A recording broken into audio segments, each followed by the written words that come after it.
എല്ലാവർക്കും നല്ലൊരു സായാഹ്നം ആശംസിക്കുന്നു. ആദ്യമായി ഇന്നത്തെ ഈ പ്രോഗ്രാമിലേക്ക് അതിഥിയായി നമുക്ക് എത്തിയിരിക്കുന്നത് നമ്മുടെ പ്രിയപ്പെട്ട പാത്തുമ്മക്കുട്ടി ടീച്ചറാണ്. ഒരു സ്ത്രീ എന്നതിലുപരി തന്റെ കഴിവും ആത്മവിശ്വാസവും കൊണ്ട് ഉന്നത സ്ഥാനം വഹിക്കുന്ന ടീച്ചറുടെ വിലപ്പെട്ട സമയം നമുക്ക് വേണ്ടി കുറച്ച് സമയം മാറ്റിവെച്ചിരിക്കുകയാണ്. ടീച്ചർ അതിനുവേണ്ടി നമുക്ക് ഇവിടെ എത്തിയിരിക്കുന്നതിൽ ഞങ്ങൾക്ക് അതിയായ സന്തോഷമുണ്ട്. ഒരു അധ്യാപിക എന്ന നിലയിൽ ഭാരതീയ സംസ്കാരം ഗുരുക്കന്മാർക്ക് കൽപ്പിച്ചു കൊടുത്തിരിക്കുന്ന സ്ഥാനം വളരെ ശ്രദ്ധേയമാണ്. കുട്ടികളുടെ മനസ്സിലുള്ള അന്ധകാരം നീക്കുന്നവർ എന്നാണ് ഗുരു എന്ന പദത്തിന്റെ അർത്ഥം തന്നെ. അത്തരത്തിലുള്ള ഒരു നല്ലൊരു ടീച്ചറിനെ ഞങ്ങൾക്ക് ഇന്നിവിടെ ഗസ്റ്റായി ലഭിച്ചതിൽ ഞങ്ങൾ അതിയായി സന്തോഷിക്കുന്നുണ്ട്. മമ്പാട് താന സ്പ്രിംഗ് ഇന്റർനാഷണൽ സ്കൂളിലെ വൈസ് പ്രിൻസിപ്പളും അസാപ്പിന്റെ ട്രെയിനറുമായ പാത്തുമ്മക്കുട്ടി ടീച്ചറെ ഞങ്ങൾ ഹാർദവമായി ഞങ്ങളുടെ ഈ ഗസ്റ്റ് ടോക്കിലേക്ക് സ്വാഗതം ചെയ്തുകൊള്ളുന്നു. നിങ്ങൾ പറഞ്ഞ പോലെ തന്നെ ഒരുപാട് നന്ദിയുണ്ട് നിങ്ങളുടെ കൂടെ ഈ സായാഹ്നം ചെലവഴിക്കുന്നതിന്. പിന്നെ വേറെ ഒന്നുമില്ല, നമുക്ക് സ്റ്റാർട്ട് ചെയ്യാൻ തോന്നുന്നു അല്ലേ? തുടങ്ങാം മാം. ആരാണ്? അശ്വതിയാണോ സംസാരിക്കുന്നത്? ഇതില് പേരതങ്ങ അങ്ങനെ കണ്ടത്? അതെ മാം, എന്റെ പേര് അശ്വതി. ഞാൻ MDTC സ്റ്റുഡന്റ് ആണ്. Okay, very good. പിന്നെ അശ്വതിയെ പോലെ തന്നെയുള്ള മറ്റു ആളുകൾക്കും പിന്നെ നിങ്ങളെല്ലാവരും തന്നെ വിദ്യാഭ്യാസപരമായിട്ട് ഈ യഡൂമി ഇതില് ഒരുപാട് ടോക്കും മറ്റു കാര്യങ്ങളൊക്കെ ചെയ്തിട്ടുണ്ടാവുമെന്ന് എനിക്കറിയാം. നിങ്ങൾ എന്താണ് എന്നിൽ നിന്ന് പ്രതീക്ഷിക്കുന്നത്? ഒന്നോ രണ്ടോ ആളുകൾ പറഞ്ഞാൽ നമുക്ക് അതുവഴി അങ്ങോട്ട് പോവാം. മാം, ഞങ്ങൾക്ക് മാം ഒരു നല്ല നിലയിൽ, ഒരു സ്ത്രീ എന്നതിലുപരി നല്ലൊരു നിലയിൽ എത്തിയിട്ടിരിക്കുന്ന ഒരു വ്യക്തിയാണ്. അപ്പോൾ മാമിന്റെ ഈ നേട്ടങ്ങൾ അത് ഞങ്ങളും ഇപ്പോ അങ്ങനെ അത്തരത്തിൽ ഒരു മുകളിലേക്ക് എത്താൻ, ഞങ്ങൾ സ്ത്രീ എന്നൊരു ഞങ്ങളിപ്പോ അത്യാവശ്യം ഏജിലായിട്ടുള്ളവരൊക്കെ ഉണ്ട് ഈ പഠനത്തിലേക്ക് വന്നിരിക്കുന്നത്. അപ്പൊ ഞങ്ങളുടെ പ്രായം പോലും മറന്ന് ഞങ്ങൾക്ക് ഉന്നമനത്തിലേക്ക് എത്തണം എന്നൊരു ആഗ്രഹത്തോടു കൂടിയാണ് ഞങ്ങൾ ഇതിലേക്ക് എത്തിയിരിക്കുന്നത്. അപ്പോ മാമിനെ പോലെ ഇത്ര നല്ല രീതിയിൽ എത്തിയ ഒരാളുടെ ഉപദേശങ്ങളും അറിവുകളും എല്ലാം ഞങ്ങളിലേക്ക് എത്തണമെന്നാണ് ഞങ്ങളുടെ ആഗ്രഹം. അപ്പോ അശ്വതി പറഞ്ഞതിൽ ഒരു കാര്യം ഞാൻ വിയോജിക്കാണ്. കാരണം ഞാൻ ഉന്നതിയിലേക്കൊന്നും എത്തിയിട്ടില്ല. കാരണം എന്താ പറയാ, ഇങ്ങനെ ചവിട്ടുപടി ഇങ്ങനെ കേറിക്കൊണ്ടേയിരിക്കുന്നുള്ളൂ. പക്ഷെ നിങ്ങൾ അതുപോലെയല്ല. നിങ്ങൾ എന്താണ്, വളരെ ഇളം പ്രായക്കാരാണ്, യുവതികളാണ്. നിങ്ങളുടെ മുന്നിൽ ഒരു വിശാലമായ ലോകം തന്നെ കിടക്കുന്നുണ്ട്. അപ്പോ നിങ്ങൾക്ക് ഒരുപാട് ഓപ്പർച്യൂണിറ്റീസ് ഉണ്ട്. അപ്പൊ എൻ്റെ ഈ എക്സ്പീരിയൻസിൽ നിന്ന് എനിക്ക് നിങ്ങളോട് പറയാനുള്ളത് എന്ന് പറഞ്ഞാല്, ഞാനേ സാധാരണ ക്ലാസ് ഇംഗ്ലീഷിൽ ഇങ്ങനെ എടുക്കുന്നതുകൊണ്ട് ഇടയ്ക്ക് ഇംഗ്ലീഷ് വന്നു പോയാല് നിങ്ങൾ അതെന്താ ഒരു സ്റ്റൈലിൽ നിന്നൊന്നും വിചാരിക്കണ്ട. കാരണം ഇംഗ്ലീഷ് മീഡിയം സ്കൂളിലാണല്ലോ എൻ്റെ ജോലി, അതുകൊണ്ടാണ്. പിന്നെ whenever an opportunity comes, നിങ്ങൾ എന്ത് ചെയ്യണം? ആ സന്ദർഭം അവസരമായിട്ട് അത് ഉപയോഗിക്കണം. പിന്നെ അശ്വതി പറഞ്ഞ വേറൊരു വാക്ക് ആത്മവിശ്വാസം എന്നാണ്. ഇന്നത്തെ നമ്മുടെ ഈ ടോക്കില് എനിക്കും നിങ്ങളോട് പറയാനുള്ളത് എപ്പോഴും ആത്മവിശ്വാസത്തോടു കൂടി മുന്നേറണം എന്നാണ്. ഇതൊരു ഇന്ററാക്റ്റീവ് സെഷൻ ആവുമ്പോഴാണ് എനിക്കും ഇതിനോടൊരു താല്പര്യം വരിക. ഇനി അശ്വതിയെ കൂടാതെ ഒരുപാട് ആളുകൾ ഇതിലുണ്ട്, പേര് ഞാൻ പറയുന്നില്ല.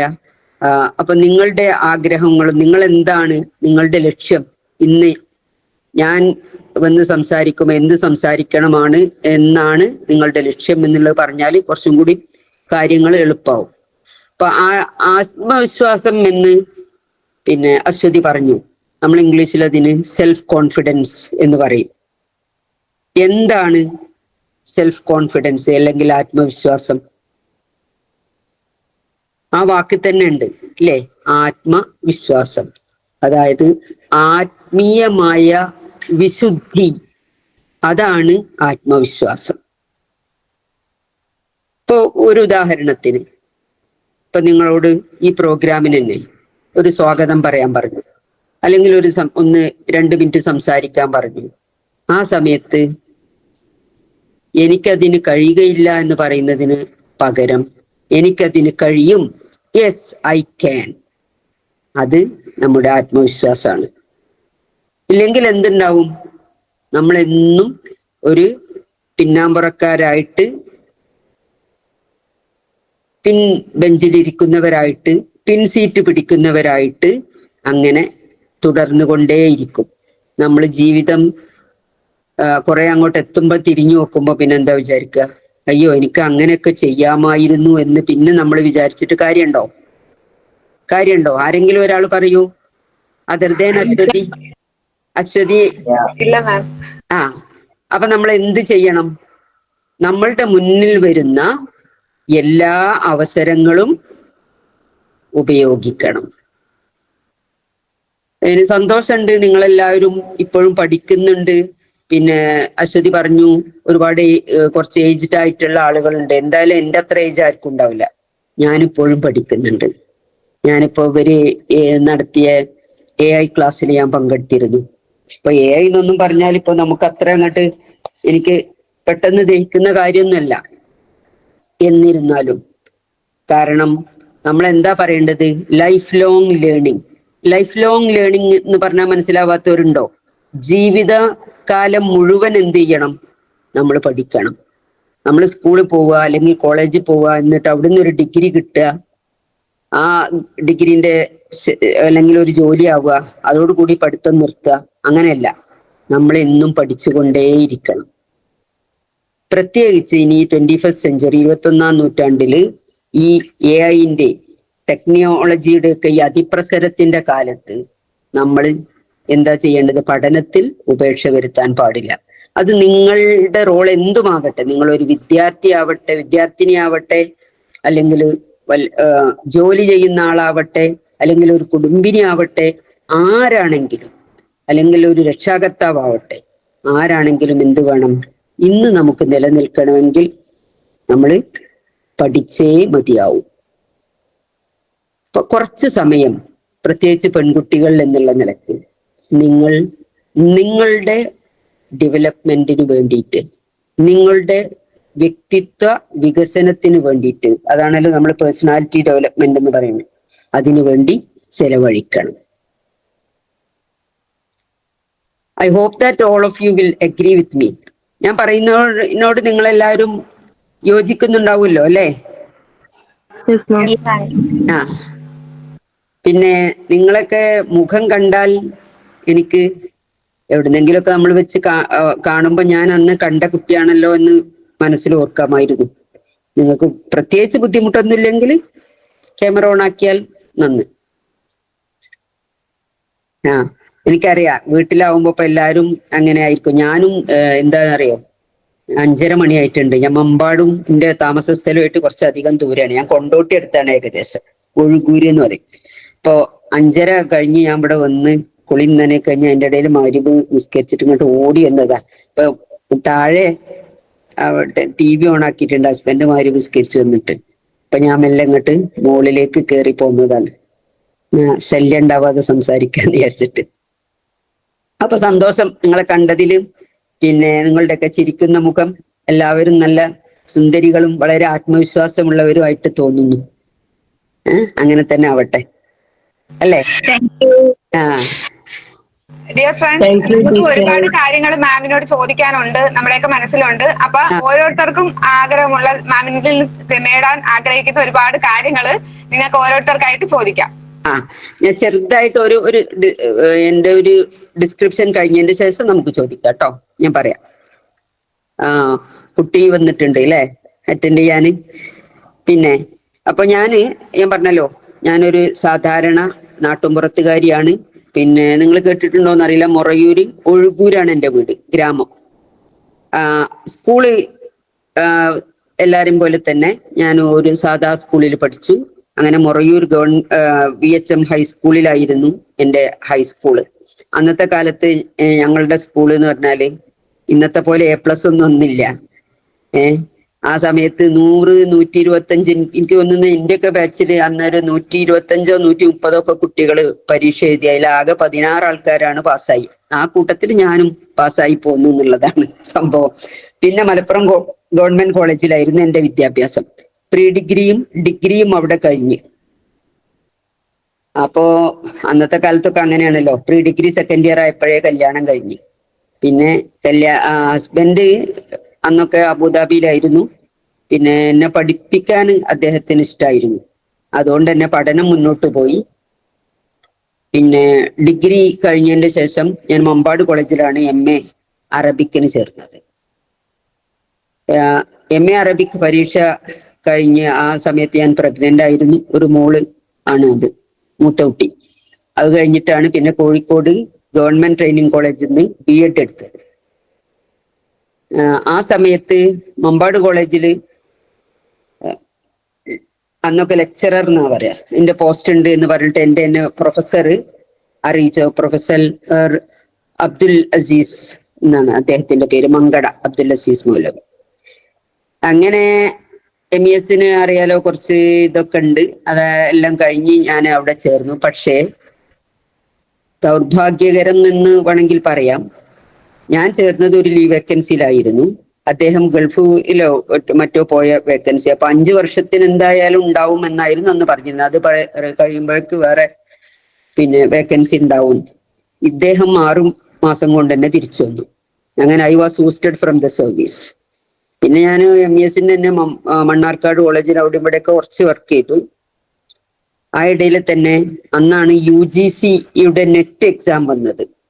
എനിക്ക് തോന്നുന്നു ആ സമയത്ത് ഒക്കെയാണ് ഇവിടെ ആദ്യത്തേതായിട്ട് നമ്മളെ മലപ്പുറം ജില്ലയിലൊക്കെ പ്രത്യേകിച്ച് ഞാൻ ആ പരീക്ഷ എഴുതിയിരുന്നു. ഫറൂഖ് കോളേജിൽ പോയിട്ട് അന്നത്തെ അവിടുത്തെ പാഷ എന്ന് പറഞ്ഞ ഒരാള് ഒരു ദിവസത്തെ ഒരു ട്രെയിനിങ് തന്നിരുന്നു അതിന്. ഏതായാലും ഞാൻ PGക്ക് പഠിപ്പിച്ച കുട്ടികളും 2 or 3 ആൺകുട്ടികൾ ഉണ്ടായിരുന്നു. അവരും ഒന്നിച്ചാണ് ആ പരീക്ഷ എഴുതിയത്. അപ്പൊ പരീക്ഷ ഹാളിൽ നിന്ന് ഞങ്ങൾ അവിടെ നിന്ന സമയത്ത് കുട്ടികൾ എന്നോട് പറഞ്ഞു, ടീച്ചർക്ക് ബുദ്ധിമുട്ടൊന്നും ഉണ്ടാവില്ല. അത് ശരിക്കും പറഞ്ഞാൽ എന്നെ ഒരു തമാശയാക്കിക്കൊണ്ടുള്ളതായിരുന്നു. കാരണം നമ്മളുടെ സബ്ജക്റ്റ് മാത്രമല്ല, അന്ന് മെന്റൽ എബിലിറ്റി, റീസണിങ്, അതുപോലെ നമ്മളുടെ ലാംഗ്വേജ്, ഇംഗ്ലീഷ് ലാംഗ്വേജ്, അങ്ങനെയൊക്കെ. ഫസ്റ്റ് ടൈമാണ് ഞാൻ ഈ മെന്റൽ എബിലിറ്റി, റീസണിങ് എന്നുള്ള ക്വസ്റ്റ്യൻ പേപ്പറൊക്കെ അന്ന് കാണുന്നത്. ഞാൻ പറഞ്ഞല്ലോ, ഈ ഒരു ദിവസത്തെ ക്ലാസ് അന്ന് ഫറൂഖ്, പിന്നെ കാലിക്കറ്റ് യൂണിവേഴ്സിറ്റിയിലായിരുന്നു ആ പാഷ സാർ ഉണ്ടായിരുന്നു. അദ്ദേഹം വൈസ് ചാൻസലർ ആരായിരുന്നത് എനിക്കിപ്പോ ഓർമ്മയില്ല. ഏതായാലും അദ്ദേഹത്തിന്റെ ഒരു ക്ലാസ്. അപ്പൊ ഈ കുട്ടി ഇങ്ങനെ പറഞ്ഞ സമയത്ത് എന്റെ ഉള്ളിൽ ഒരു ഭയം ഉണ്ടായിരുന്നു. ഞാനിപ്പോ ഈ കുട്ടികളുടെ ഇടയിൽ തോറ്റുപോകുമല്ലോ എന്നുള്ള ഒരു ഭയം.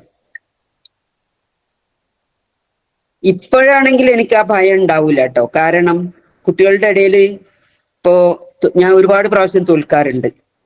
കാരണം അവർക്ക് എന്നെക്കാൾ ഒരുപാട് കാര്യങ്ങൾ അറിയാം. പക്ഷെ നമുക്ക് അവരെ ഗൈഡ് ചെയ്യാൻ അറിയാം. അവർക്ക് ഒരുപാട് കാര്യങ്ങളുടെ അതിപ്രസരാണ് ഇന്ന്. അപ്പൊ അവർക്ക് അറിയില്ല what is right and what is wrong, എന്താണ് ശരി എന്താണ് തെറ്റ് എന്നുള്ളത് അറിയില്ല. പക്ഷേ ടെക്നിക്കൽ കാര്യങ്ങളും മറ്റു കാര്യങ്ങളും ഒരുപാട് കാര്യങ്ങൾ നമുക്ക് അവരിൽ നിന്ന് പഠിക്കാനുണ്ട്. അപ്പൊ ഞാൻ ഓരോ അസൈൻമെന്റും കാര്യങ്ങളൊക്കെ കൊടുക്കുമ്പോൾ, അല്ലെങ്കിൽ ഞാൻ ഇങ്ങനെ അവരോട് ഓരോ കഥ പറഞ്ഞിട്ടോ എങ്ങനെയെങ്കിലുമൊക്കെ ആയിട്ട് ചോദിക്കുമ്പം ഞാൻ വിചാരിക്കാത്ത ഒരു ട്വിസ്റ്റ് അത് കൊണ്ടുവരാൻ അവർക്ക് എപ്പോഴും കഴിയാറുണ്ട്. അപ്പൊ ഇന്നതുപോലെ അന്നത്തെ ആ കുട്ടികൾ അങ്ങനെ എന്നോട് പറഞ്ഞ സമയത്ത് എൻ്റെ ഉള്ളിൽ ഭയം, ഞാൻ തോറ്റുപോകുമല്ലോ റിസൾട്ട് വരുമ്പോൾ. ഏതായാലും റിസൾട്ട് വന്നു. ഞാനത് ഫസ്റ്റ് അറ്റംപ്റ്റ് തന്നെ പാസ്സായി. നെറ്റ് കിട്ടി എനിക്ക്. അന്ന് മമ്പാട് കോളേജിൽ എന്നെ പഠിപ്പിച്ച അധ്യാപകരും അത് അവരൊരു ആഘോഷമാക്കി എന്നെ എടുത്തു. ഫറൂഖ് കോളേജിലും പിന്നെ അന്ന് ഈ നെറ്റ് എന്ന് വെച്ചാല് നാഷണൽ എലിജിബിലിറ്റി ടെസ്റ്റ്, അതിന്റെ ലെക്ചർഷിപ്പ് മാത്രം, മറ്റേ റിസർച്ച് അല്ല കേട്ടോ. അവരൊക്കെ ഒരു ക്യാഷ് അവാർഡൊക്കെ തന്ന് എന്നെ ആദരിക്കൊക്കെ ഉണ്ടായി. എന്നെയല്ല, അന്നത്തെ ആ ബാച്ചിലുള്ള എല്ലാവരും. അന്നത് അത്ര വലിയ കാര്യമായിരുന്നു. പക്ഷേ അതെനിക്ക് ഉപയോഗിക്കാൻ പറ്റിയില്ല എന്നുള്ളതാണ്. അങ്ങനെ ഞാൻ വീണ്ടും വെറുതെ ഇരിക്കുന്ന സമയത്താണ് നിലമ്പൂരുള്ള PV's public school, PV Abdul Wahab MP ഒരു സ്കൂളുണ്ട്, കേട്ടിട്ടുണ്ടാരെങ്കിലും? PV's public school. അത് വിദേശികളൊക്കെ പഠിക്കുന്ന സ്കൂളാണ്, റെസിഡൻഷ്യൽ സ്കൂളാണ്. അങ്ങനെ ഞാൻ അവിടെ ജോയിൻ ചെയ്തത്. അപ്പോൾ അവിടെ നമ്മൾ സബ്ജക്റ്റ് അറബിക്കാണ്, അറബിക്ക് പഠിപ്പിക്കണം, പക്ഷെ എല്ലാം മീഡിയം ഇംഗ്ലീഷാണ്.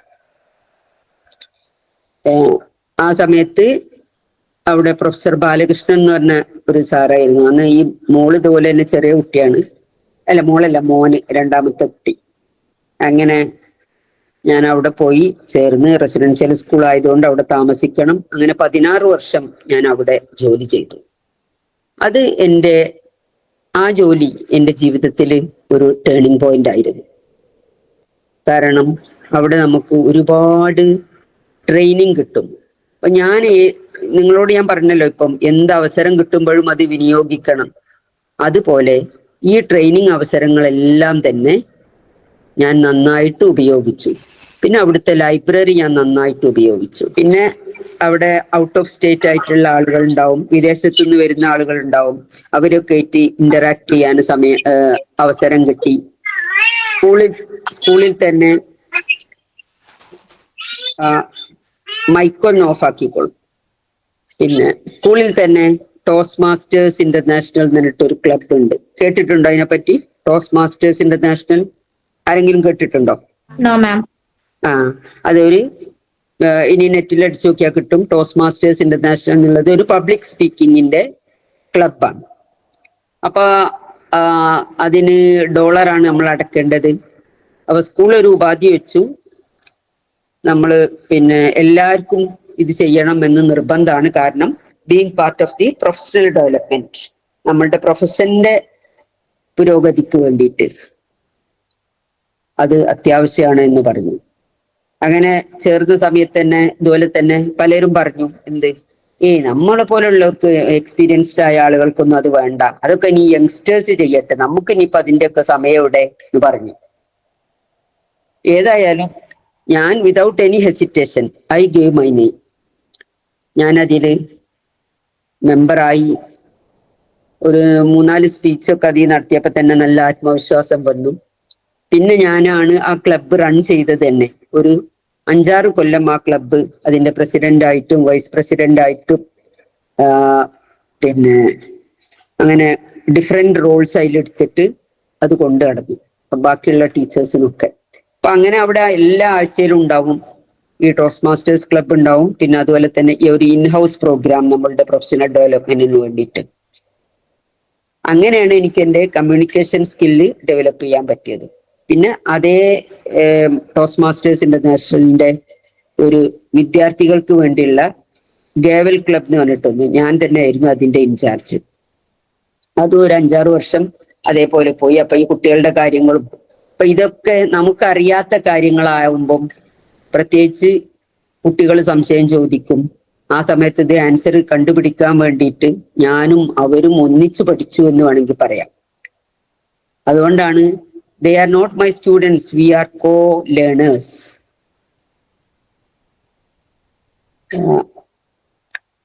ഒന്നിച്ച് കാര്യങ്ങൾ പഠിച്ചു. എനിക്ക് എപ്പോഴും ഓർമ്മയുണ്ട്, ഞാനൊരു മീറ്റിംഗ് എന്തോ അറ്റൻഡ് ചെയ്യുമ്പോൾ എന്തോ ഒരു പ്രോഗ്രാം ഉണ്ടായിരുന്നു. ആ സമയത്ത് ഒരു കുട്ടി എന്നോട് പറഞ്ഞ്, പിന്നെ മാം എനിക്ക് അടുത്ത ഇതിൽ 2ാമത്തെ പ്രോജക്റ്റ് ചെയ്യാനുണ്ട്, അതിന് എനിക്കൊരു ഓപ്പണിംഗ് വേണം. ഓപ്പണിംഗ് എന്ന് പറഞ്ഞാൽ ആ സ്പീച്ച് എങ്ങനെ തുടങ്ങണം എന്നുള്ളത്. അത് കഴിഞ്ഞിട്ട് പിന്നെ പറഞ്ഞു എനിക്ക് അതിനൊരു ക്ലോസിങ്ങും വേണം, അതെങ്ങനെ അവസാനിപ്പിക്കണം എന്നുള്ളത്. ബാക്കി ഞാൻ ഉണ്ടാക്കും എന്ന് പറഞ്ഞു. അപ്പൊ എന്താണ് നിന്റെ ടോപ്പിക് എന്ന് ചോദിച്ചപ്പം അന്ന് അവൻ ആദ്യമായിട്ട് എന്നോട് പറഞ്ഞു ഓട്ടിസം. ഇന്നിപ്പോ ഓട്ടിസം എന്ന് പറഞ്ഞാൽ എല്ലാവർക്കും അറിയാം, പക്ഷെ അന്ന് എനിക്ക് അറിയില്ലായിരുന്നു ഓട്ടിസം എന്താണ് എന്നുള്ളത്. ഞാൻ പറഞ്ഞു first of all only then I can help you. എനിക്ക് നിന്നെ സഹായിക്കണമെങ്കിൽ ആദ്യം ഞാൻ അതിനെ പറ്റി പഠിക്കണ്ടേ എന്ന് പറഞ്ഞു. അപ്പൊ പിറ്റേ ദിവസം സൺഡേ സപ്ലിമെന്റിൽ ഈ ഓട്ടിസത്തിനെ പറ്റി ഒരു ലേഖനം വന്നു.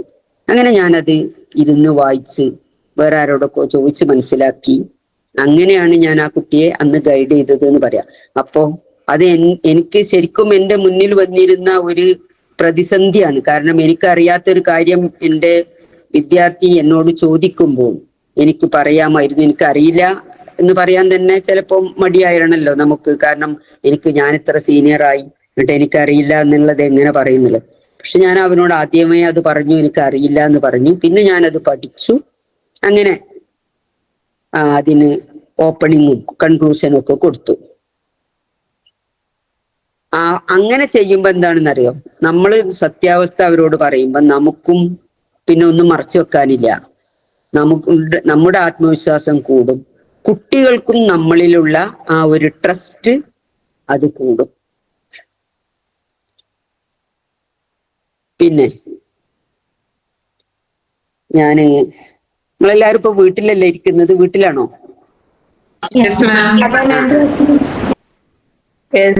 ആ, ക്യാരറ്റ് ഇഷ്ടമുള്ളവർ എത്ര ആളുണ്ട്? ക്യാരറ്റ് കാരണം ക്യാരറ്റ് കഴിച്ചാൽ ക്യാരറ്റിന്റെ അതേ കളർ വരും എന്ന് പറയില്ലേ?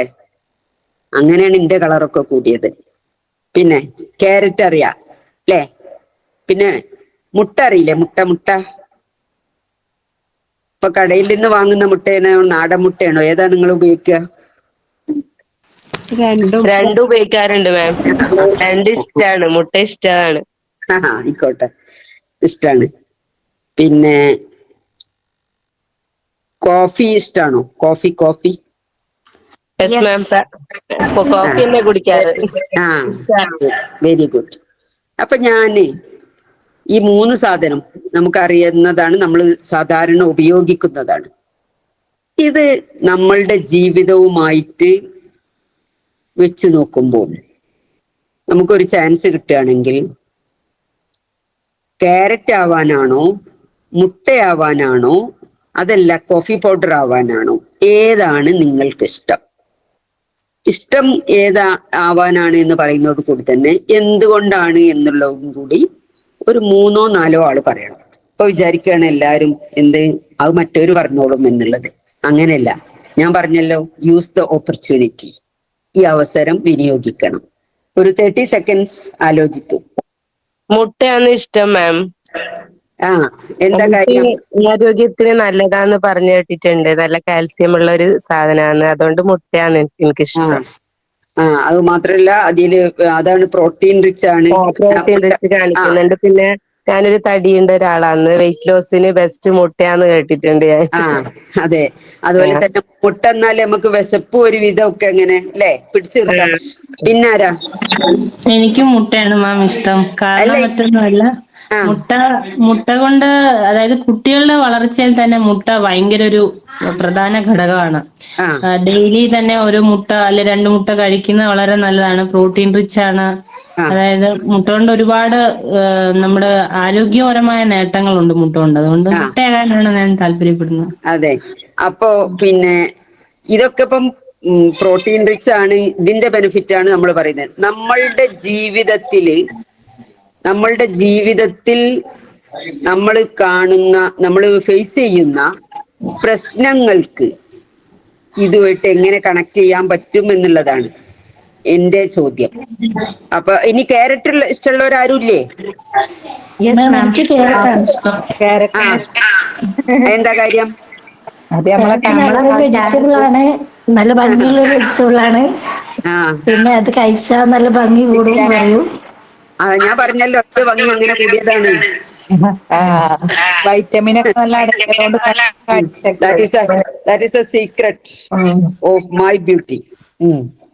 അതങ്ങനെ. അപ്പൊ കോഫി ആർക്കും ഇഷ്ടല്ലേ?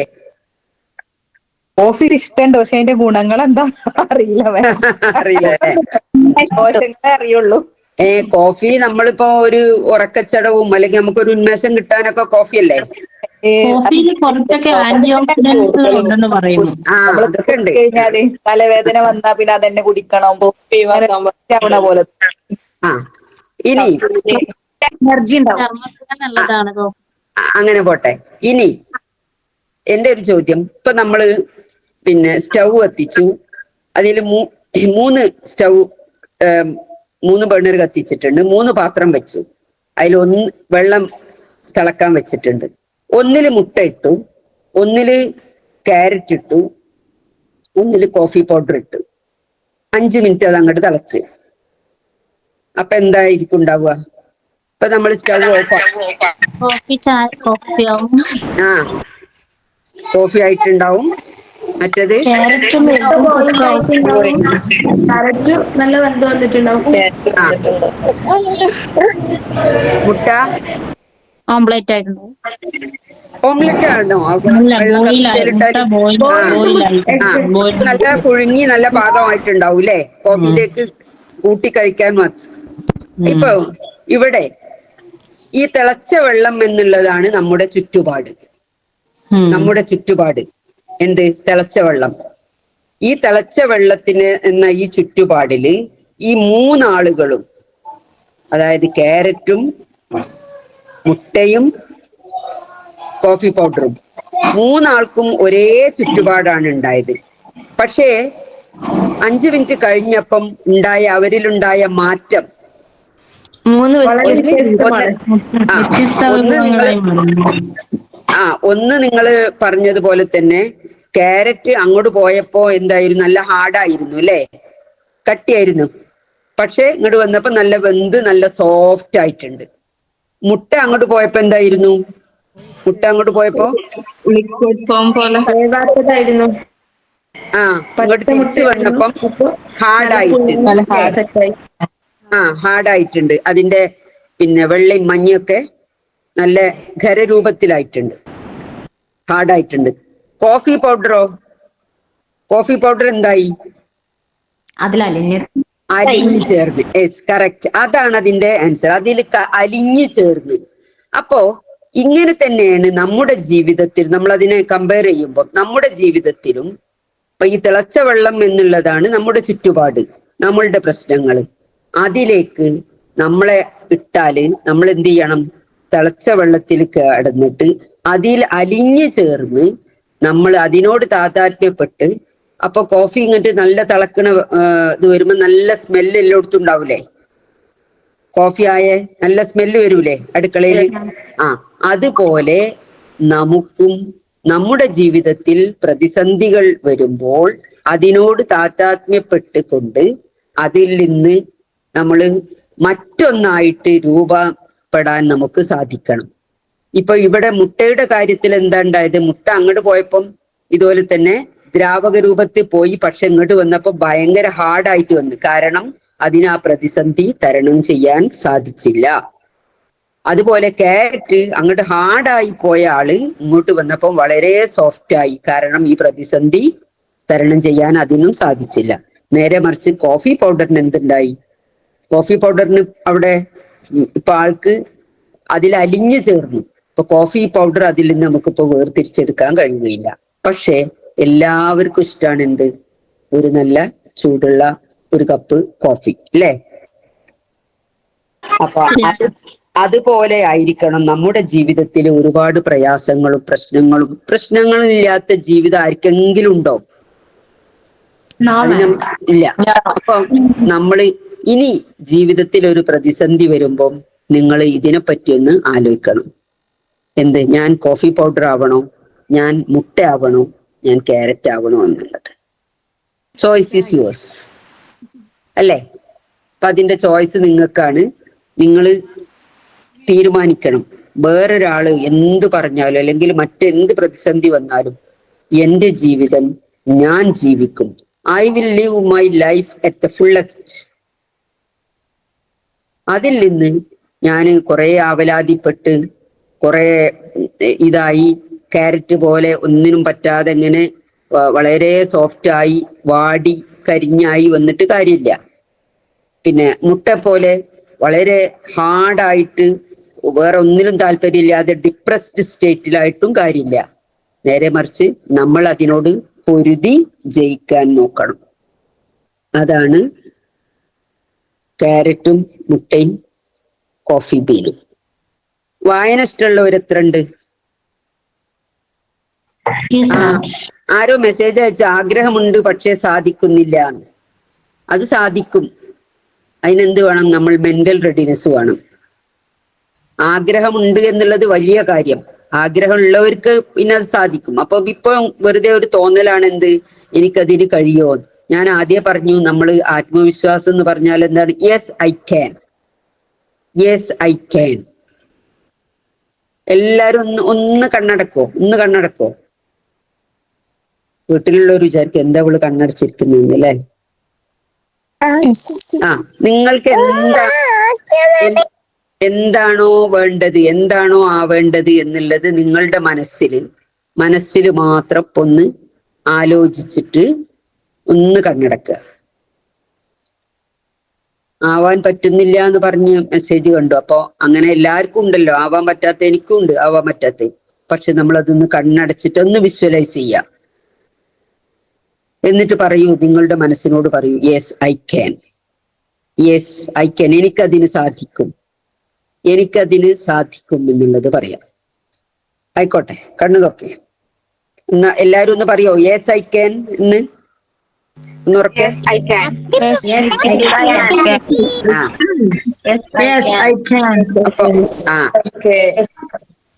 അപ്പൊ എല്ലാരും നാളെ മുതൽ അതൊരു പ്രാക്ടീസ് ആക്കണം. എന്നു രാവിലെ എണീറ്റിട്ട് നിങ്ങൾ വിചാരിച്ചൊരു കാര്യം എന്ത് ചെയ്യാനാണെങ്കിലും യെസ് ഐ ക്യാൻ എന്ന് പറയണം, എനിക്കതിന് സാധിക്കും എന്നുള്ളത്.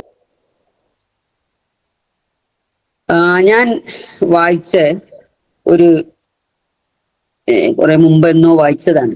അപ്പൊ അതില് ഇതുപോലെ തന്നെ ഒന്ന് ഡക്കും ഒന്ന് ഈഗിളും. ഡക്ക് അറിയില്ലേ?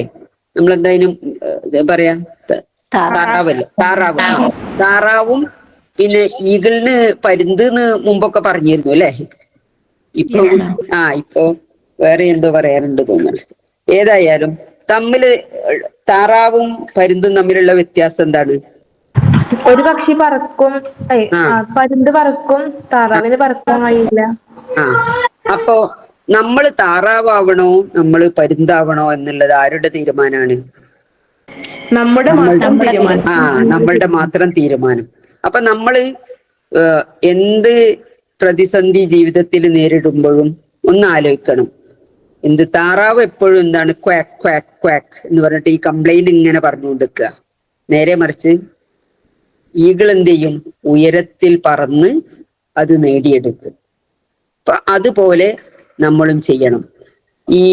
ആ പറഞ്ഞ ലേഖനത്തില് ഞാൻ ഒരു ടാക്സി ഡ്രൈവർ അദ്ദേഹത്തിന്റെ അനുഭവ കഥ പറയുന്നതാണ്. പിന്നെ അതിന്റെ തലക്കെട്ട് ഇങ്ങനെയായിരുന്നു, താറാവോ പരുന്തോ എന്നുള്ളത്. പിന്നെ ഒരു ദിവസം എയർപോർട്ടിൽ ഇദ്ദേഹം ടാക്സി ഡ്രൈവറാണ്. ഒരു യാത്രക്കാരൻ വന്നു. ഇപ്പോ ഇദ്ദേഹത്തിന് കയറ്റിയ സമയത്ത് തന്നെ യാത്രക്കാരൻ ഇങ്ങനെ നോക്കി ഏതാണ് ടാക്സി വിളിക്കേണ്ടത്. അപ്പൊ ഒരു വ്യത്യസ്തമായ ഒരു ടാക്സി കണ്ടപ്പോഴാണ് ഇദ്ദേഹം ആ ടാക്സിക്കാരനെ വിളിച്ചു. അപ്പൊ ഉടനെ ഈ ടാക്സി ഡ്രൈവർ വന്നിട്ട് ഇൻട്രൊഡ്യൂസ് ചെയ്തു, എന്റെ പേര് ഇതാണ്, ഞാൻ ഇന്ന് താങ്കളുടെ ഡെസ്റ്റിനേഷൻ എങ്ങോട്ടാണെന്ന് വെച്ചാൽ അങ്ങോട്ട് എത്തിച്ചു തരും എന്ന് പറഞ്ഞിട്ട് അദ്ദേഹത്തിന്റെ സാധനങ്ങളൊക്കെ എടുത്ത് അദ്ദേഹം തന്നെ ഒക്കെ ഡക്കിൽ എടുത്ത് വെച്ചു കൊടുത്തു.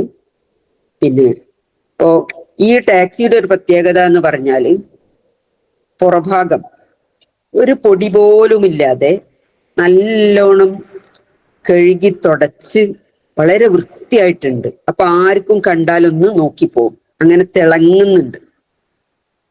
പിന്നെ അദ്ദേഹം ഡോറ് തുറന്ന് യാത്രക്കാരനോട് ഇരിക്കാൻ പറഞ്ഞ് എന്നിട്ട് ചോദിച്ചു, താങ്കൾക്ക് ഒരു കപ്പ് ചായയോ കോഫിയോ എന്താ വേണ്ടത്? അപ്പോ യാത്രക്കാരൻ ഇയാളെ പറ്റിക്കാൻ വേണ്ടി പറഞ്ഞു, എനിക്ക് ജ്യൂസാണ് വേണ്ടത് എന്ന് പറഞ്ഞു.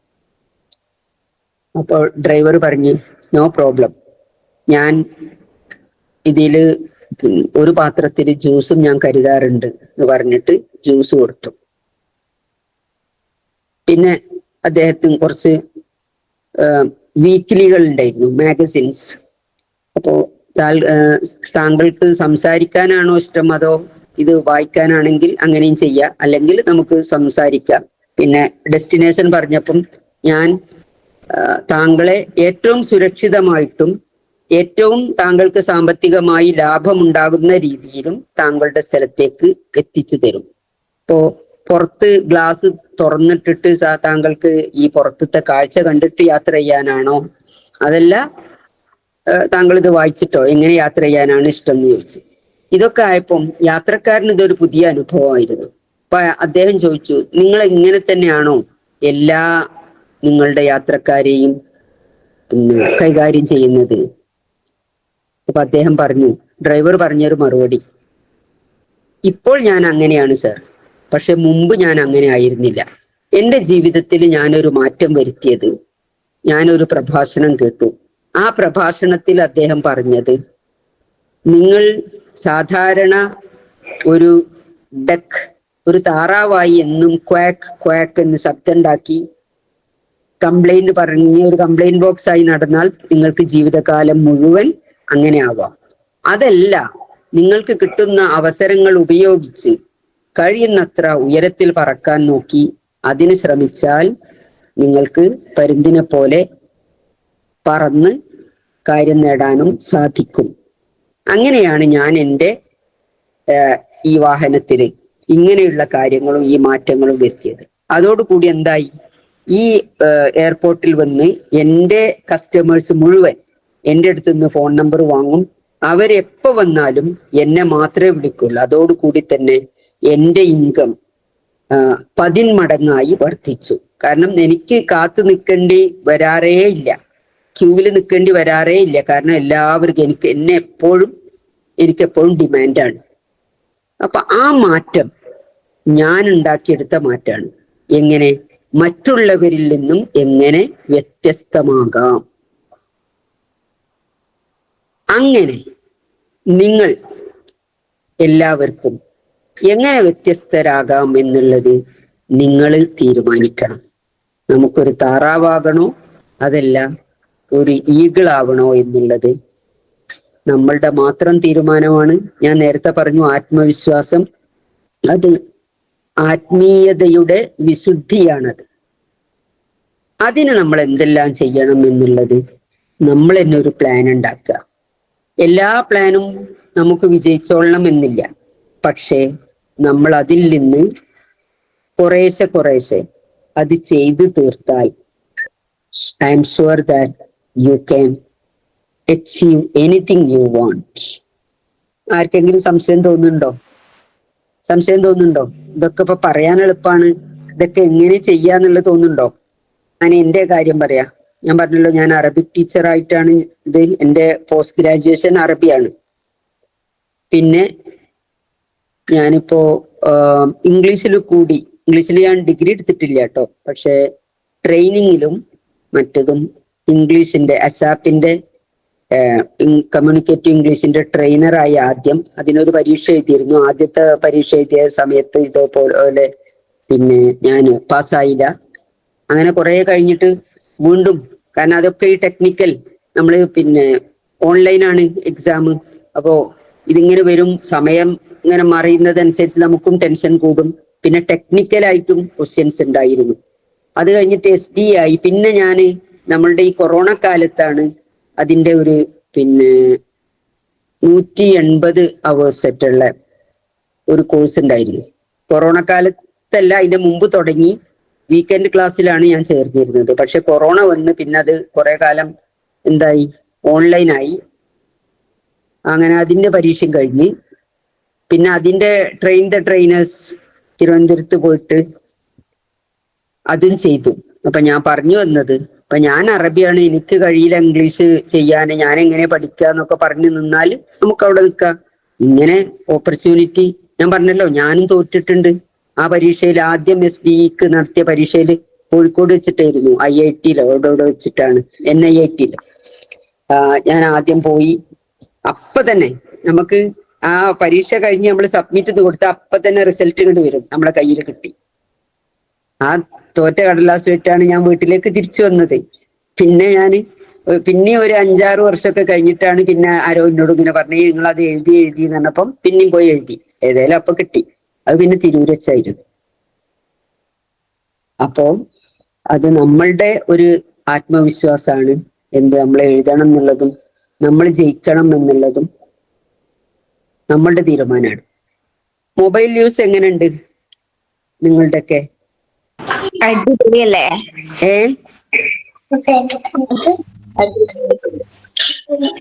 മൊബൈൽ യൂസ് അടിപൊളിയല്ലേ? എത്ര സമയം ഉപയോഗിക്കും? ചുമ്മാ വെറുതെ ഇരുന്നാ ഫോണ്. അതാണ്. അത് ആലോചിച്ചിട്ടുണ്ടോ? പിന്നെ അതുകൊണ്ട് നമുക്ക് ഗുണമാണോ ദോഷമാണോ ഉള്ളത് എന്നുള്ളത്? ദോഷം മാത്രം. ആ, അതൊക്കെ നമുക്കറിയാം. പക്ഷെ എന്നാലും നമ്മൾ പിന്നെയും ചെയ്തു പോകും അല്ലേ? അതാണ് അഡിക്ഷൻ എന്ന് പറയുന്നത്.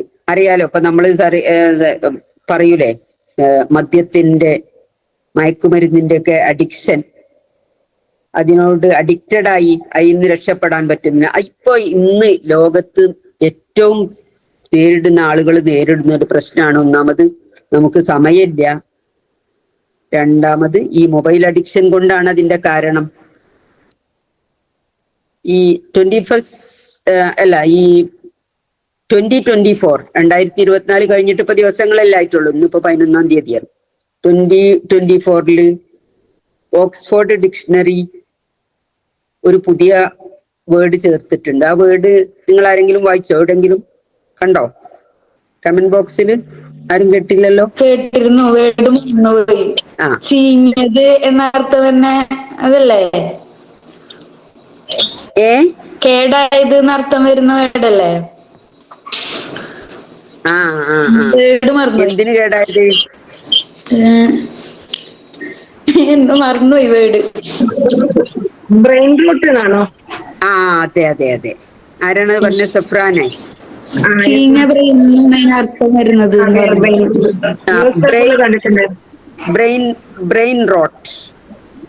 Brain rote. അപ്പോ അതെന്തുകൊണ്ടാണ് സംഭവിക്കുന്നത്? ഞാൻ ആ വേർഡിന്റെ മീനിങ്ങോ അല്ലെങ്കിൽ ആ വേർഡിനെ പറ്റി പറയാനല്ല, പക്ഷെ ആ ഒരു സാഹചര്യം നമുക്ക് വന്നാല് എന്താണ് നമുക്ക് ഉണ്ടാവുക? അത് എന്തുകൊണ്ടാണ് ഉണ്ടാവുന്നത്? നിലവാരമില്ലാത്ത ഈ കാര്യങ്ങൾ ഉണ്ടല്ലോ ഓൺലൈനിൽ, അത് നമ്മൾ ഇങ്ങനെ സ്ക്രോൾ ചെയ്തുകൊണ്ടേ ഇരുന്ന് കഴിഞ്ഞാൽ അത് നമ്മളുടെ ബ്രെയിനിനെ ബാധിക്കും. അപ്പൊ അത് നമ്മളുടെ പെർഫോമൻസിനെ ബാധിക്കും. നേരെ മറിച്ച് നമ്മൾ അതെല്ലാം തന്നെ ഉപയോഗപ്രദമായ രീതിയിൽ ഉപയോഗിക്കുകയാണെങ്കിലോ നമുക്ക് ഏറ്റവും ഉയരത്തിലെത്താനും പറ്റും. പിന്നെ പ്രത്യേകിച്ച് നമ്മളിപ്പോ എന്തൊക്കെ ഫെമിനിസം പറഞ്ഞാലും ഈക്വാലിറ്റി പറഞ്ഞാലും ഒരുപാട് ഇന്ന് നടക്കുന്നുണ്ട്. ഒരുപാട് സ്ത്രീകൾക്ക് ഒരുപാട് പീഡനത്തിന് ഇടയാകുന്നുണ്ട്, പറ്റിക്കപ്പെടുന്നുണ്ട്, ആത്മഹത്യ ചെയ്യുന്നവരുണ്ട്. ഇതിനൊന്നും രക്ഷപ്പെടാൻ വയ്യാതെ ആത്മഹത്യ ചെയ്യും. അതിൻ്റെ ഒക്കെ പിന്നിൽ കിടക്കുന്ന ഒരു കാര്യം എന്താണ്? ഈ മൊബൈൽ ഫോൺ ആയിരിക്കും. തർക്കണ്ടോ ഞാനീ പറഞ്ഞതുകൊണ്ട്? അതുകൊണ്ട് മൊബൈൽ ഉപയോഗിക്കണ്ടെന്നല്ല. എൻ്റെ അടുത്ത് മൊബൈൽ ഉണ്ട്. ഇതിപ്പം ഞാനിപ്പോ ഈ മീറ്റിംഗ് അറ്റൻഡ് ചെയ്യുന്നത് ടാബ് വെച്ചിട്ടാണ്. ഞാൻ മൊബൈൽ ഉപയോഗിക്കാറുണ്ട് എപ്പോഴും. മിക്കവാറും ഈ ഓൺലൈനിൽ തന്നെ ആയിരിക്കണം. കാരണം സ്കൂളിൽ തന്നെ എല്ലാ ക്ലാസ്സിനും വാട്സപ്പ് ഗ്രൂപ്പ് ഉണ്ടാവും. അപ്പൊ അതിലൊക്കെ ഓരോ കാര്യങ്ങളും നമ്മളൊക്കെ ഓൺലൈനിൽ ഡിപ്പെൻഡ് ചെയ്തുകൊണ്ട് തന്നെയാണ്. പക്ഷേ നമ്മളുടെ സമയം അത് എങ്ങനെ വിനിയോഗിക്കണം? നമുക്ക് ഏതൊരു കാര്യം നമ്മൾ വായിക്കുകയാണെങ്കിലും പറയുകയാണെങ്കിലും ചെയ്യുകയാണെങ്കിലും ഒരു ഫിൽറ്റർ വെച്ച് നമ്മൾ ചെയ്യണം. സോക്രട്ടീസിന്റെ ഫിൽറ്റർ എന്ന് പറഞ്ഞിട്ട് ഒരു സംഭവമുണ്ട്. അത് ഞാൻ കുറെ മുമ്പ് വായിച്ചതാണ്. അതിങ്ങനെയാണ്. പിന്നെ ഒരാൾ ഓടി വന്നിട്ട് ഒരാളോട് പറഞ്ഞു, പിന്നെ എനിക്ക് ഒരു കാര്യം പറയാനുണ്ട്. അപ്പൊ നമ്മളൊക്കെ എന്താണ്, നമുക്ക് നമ്മളെ പറ്റി കൂടുതൽ അറിയില്ല, നമ്മൾ മറ്റുള്ളവരെ പറ്റി പറയാനാണല്ലോ നമുക്ക് ഇഷ്ടം. അവരങ്ങനെ അവരിങ്ങനെ എന്നൊക്കെ. അപ്പൊ ഈ ആള് ചോദിച്ചു, നിങ്ങൾ ആ കാര്യം പറഞ്ഞാൽ എനിക്ക് അതുകൊണ്ട് വലിയ ഗുണം എന്തെങ്കിലും ഉണ്ടോ എന്ന് ചോദിച്ചു. അപ്പൊ അയാൾ പറഞ്ഞു, ഇല്ല. നിങ്ങൾക്ക് അതുകൊണ്ട് വലിയ ഗുണം ഉണ്ടാവോ?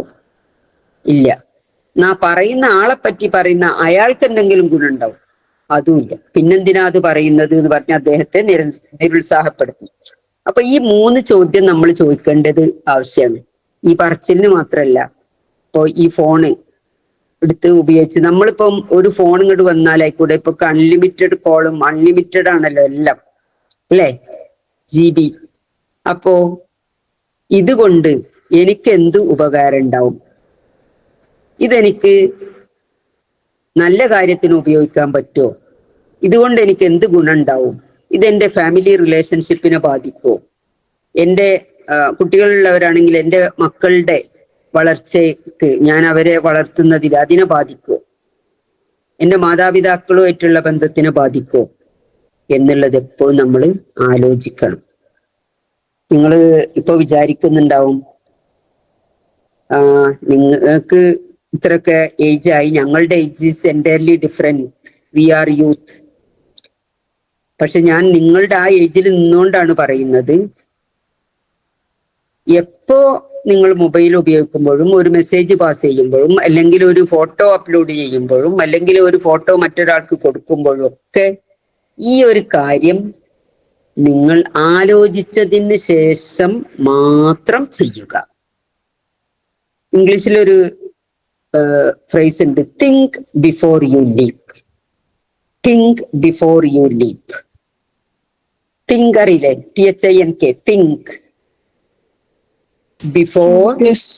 Before you leave. അപ്പൊ അത് നിങ്ങൾ ഏത് കാര്യം ചെയ്യുന്നതിന്റെ മുമ്പും ഒന്ന് ആലോചിച്ചിട്ട് വേണം ചെയ്യാൻ. ഇപ്പൊ ഞാൻ പറഞ്ഞ കാര്യങ്ങൾ ഒന്ന് ആത്മവിശ്വാസം ഉണ്ടാവണം. പിന്നെന്താ ഞാൻ പറഞ്ഞത്, ക്യാരറ്റും മുട്ടയും കോഫി പൗഡർ ആവാൻ നോക്കണം. അതായത് നമ്മളുടെ പരിസ്ഥിതിയെ തന്നെ മാറ്റി ചെയ്യാൻ നോക്കണം.